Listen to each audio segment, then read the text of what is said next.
Christina and you're watching Chtv. This is the place to be seen and heard. My next guest is a man on a mission to help businesses free up time and enjoy more of what life has to offer. We are going to explore the concept of working on your business instead of in your business and what that could mean for you.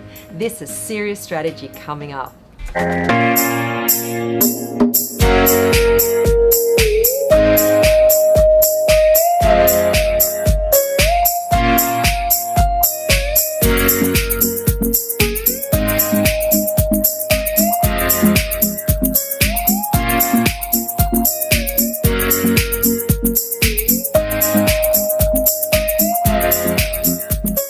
Paul, how are you? I'm really good. It's so amazing to have you on the show today, and I'm getting super excited to hear about all these business strategies you talk about. Oh, I'm looking forward to actually sharing them, and to be honest, I was nervous about coming on the show. Oh, well, you look super comfortable. Now let's get straight into it.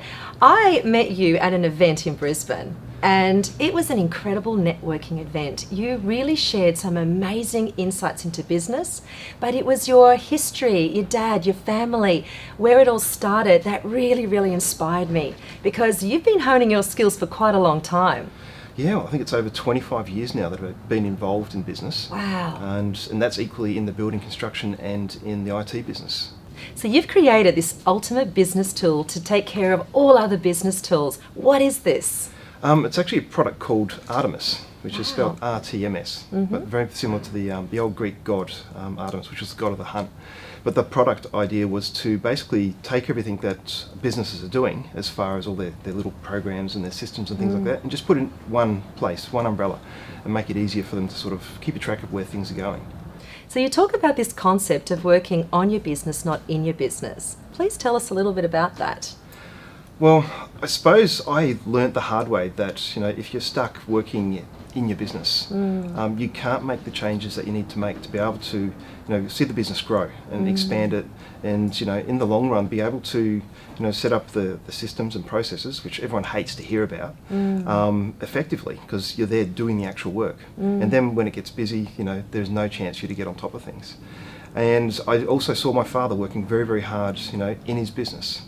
And I think the opportunity came about after I actually injured my back, and he actually came to me because I'd been working with him for a little while, and he said, "Would you come and help me get the business to grow?" And at the time, I was a little bit hesitant, didn't want to get stuck in the family business forever, and he ended up putting me in basically as a general manager. And I took my IT skills and everything that I'd learnt through the IT business world, put that together and started to build up a whole group of systems, a whole group of sort of programs, which were very disjointed at the time. And it let us move away from being, always involved in, doing the actual work, to be able to then sort of, see how it was going to grow, and then to go and chase bigger work. So it was quite a rapid expansion once we did put those things in place. And once we started working on the business rather than in the business, we could then hire people to come and actually do the work for us. And I actually have this phrase now. I said, if you're doing it yourself, you're doing it wrong. Someone else should be doing it for you. Wow. So is this how you actually revise and test product as well? It's actually part of the program that we set up. And the way it works is basically, most business owners, they know really well what they do. Like they understand it really intrinsically. The thing is, it's very hard for them to get someone else to actually take over for them, because to get it out of their heads and actually to put it into something, for most people, it's like trying to pull teeth. And the number of times, and you see people's egos will get involved too, because they feel very special in what they do. So we devised this program where basically we get them to sit down and we think, or we actually get them to write down what they're doing day to day.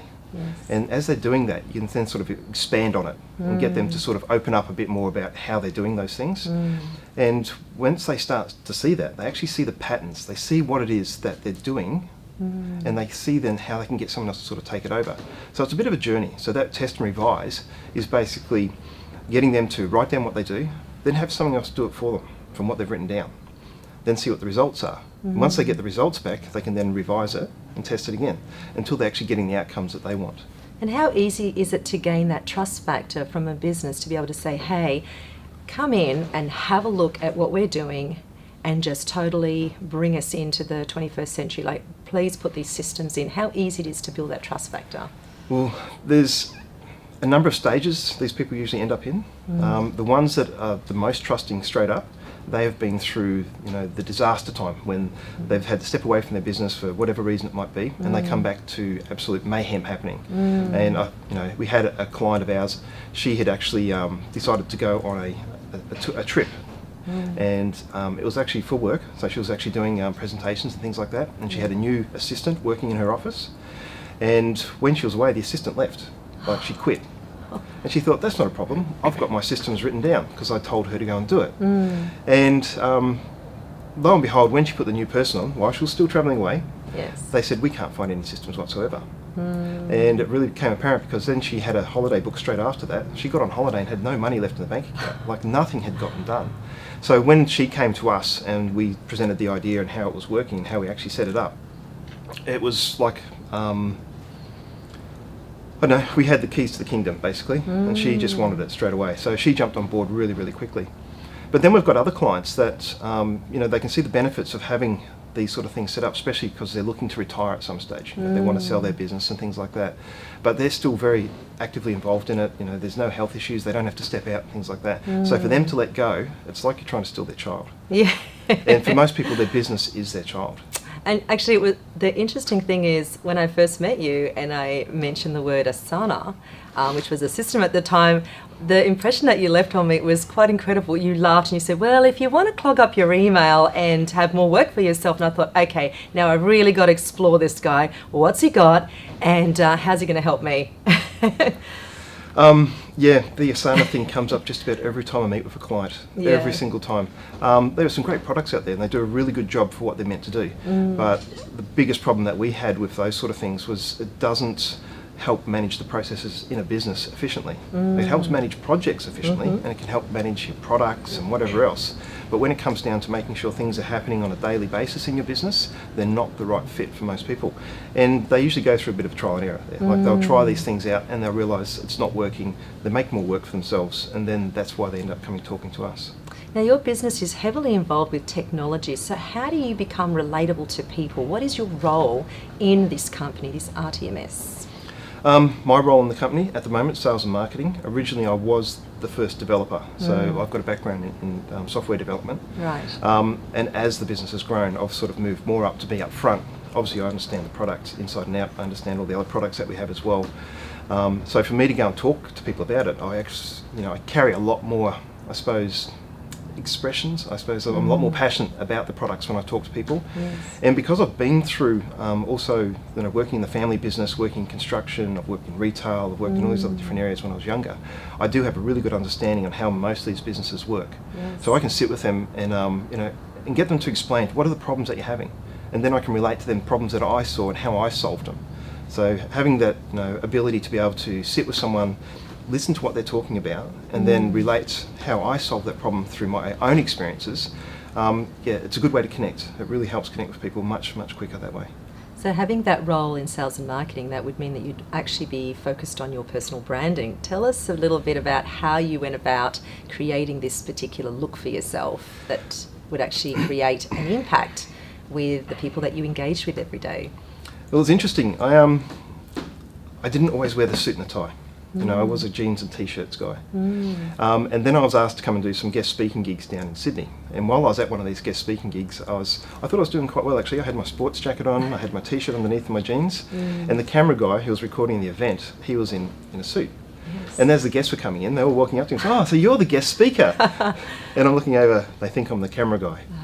And I realised then, you know, if you're going to walk into a room and you want to make an impact, you have to be noticed. So you're going to have to stand out a little bit. And, you know, try not to be ridiculous about it, but I wanted to stand out enough so that when people walk into the room, they realise I was the man that was going to be doing the talking, you know, the guy in the jeans and t-shirt.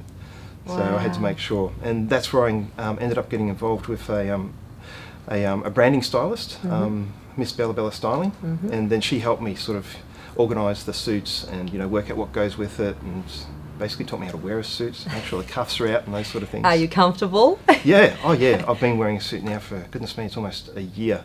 And have you noticed the impact on people? Oh, it was straight away. It was literally straight away. So you've built this amazing empire, you've started this incredible business, and you've had a health scare. So obviously that's changed the way you do life and see life.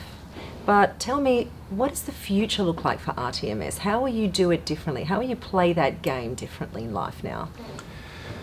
I think I'm taking my own advice, get someone else to do it. We're actually just in the throes now of starting to put on the salespeople to start chasing down leads and things like that. So that's going to allow me to step back from being so much in the front to more sort of overseeing and directing how things are going. And I'm actually really looking forward to that. I love, sitting with the guys and encouraging them, working through issues and things like that. I like the idea of sort of tweaking the overall vision, but not having to be at the coalface 24/7, 7 days a week, because it does get tiring and it does take its toll. Yes, it does. And what does the future look like beyond 2020 or 2030? Well, we want to get into, obviously, the United States, so we want to have the product launched over there, and then into Europe. And there's even talk about taking it into China and the other Asian countries as well, which is going to be a big change, because it's in a whole different culture and they do things differently, very, very differently to how we do business. But yeah, to see it go global. And we have some other projects in the pipeline too that we're hoping that once we get this big enough, we'll fund those other projects as well. So obviously you have a lot of competitors. How does your product stack up against the competitors? What have you got that is so different that you can take on the world? No one's actually built a platform like we've built before. It is very unique in the way that it works. A lot of people have gone out there and they've built systems that, for most business owners, are really, really complicated. And people will give them a try for a few months and then it'll just sort of fall to the wayside. They won't have anything more to do with it. So we've tried to keep it really, really simple for starters.